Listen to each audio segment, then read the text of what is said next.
Sledimo pamćenje od čelika palestinskog pesnika Mahmuda Darviša. Ovo je Sumud Srbija, a vama govori Gojkovica.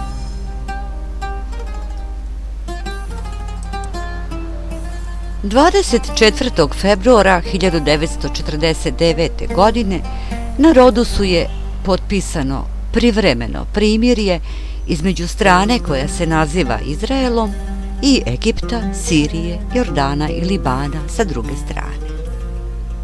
Posle potpisivanja ovog primirja, Darviš se vraća u Palestinu. Vratili smo se sa palestinskim vodičem koji je znao tajne puteve do severa Galileje.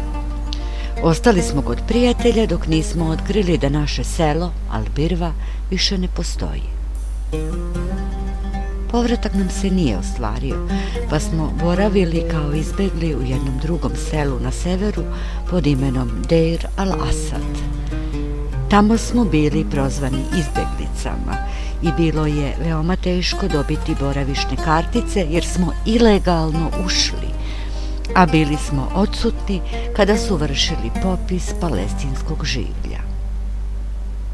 Zato je naš pravni status po izraelskom zakonu bio prisutni odsutni, što znači da smo fizički prisutni, ali smo odsutni u registru jer smo bez papira. Potom nam je oduzeta zemlja i živeli smo dalje kao izbeglice.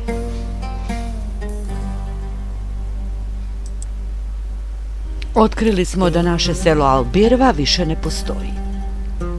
Darvišovi su našli svoje selo sa zemljom sravnjeno i umjesto njega izgrađena dva izraelska naselja, Ahidud i Kibuc Jasur.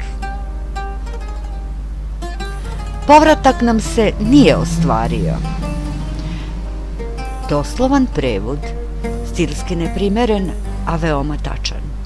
Sam pesnik je veoma često govorio u ovim kategorijama, svedočeći kako se tehnički termini protežu kroz svakodnevicu palestinskog čoveka. Prevod je i savremenim srpskim jezikom potkrepljen donekad prečestom sintagmom u sada administrativnom registru kao prašina u oči bacana koja glasi ostvarivanje prava na povratak.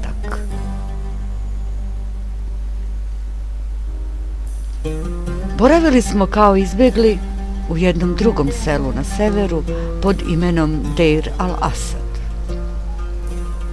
Deir al-Asad je galilejsko selo s krstaškom istorijom. Svako palestinsko selo koje u nazivu ima reč Deir upućuje na manastir, a ovo selo je bilo Lavov manastir.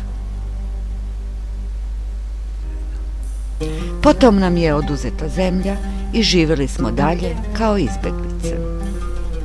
Boraviti kao izbeglica, biti prozvan izbeglicom i živjeti kao izbeglica u srpskom jeziku se sapliće o polisemično kao, koje ovdje nema nijansu načinskog, već je sve čisto značenje svojstva.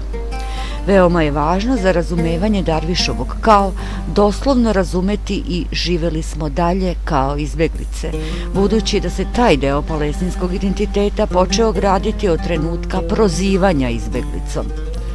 Darvišovi su bili odsutni.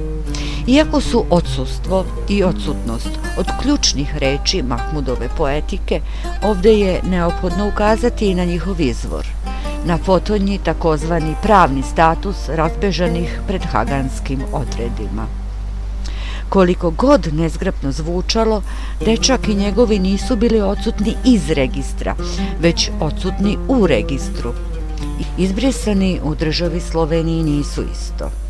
Prisutni odsutni su razjureni domorodci koji se u trenutku popisa od strane razjurivača nisu zatekli na rodnoj teritoriji sa koje su razjureni.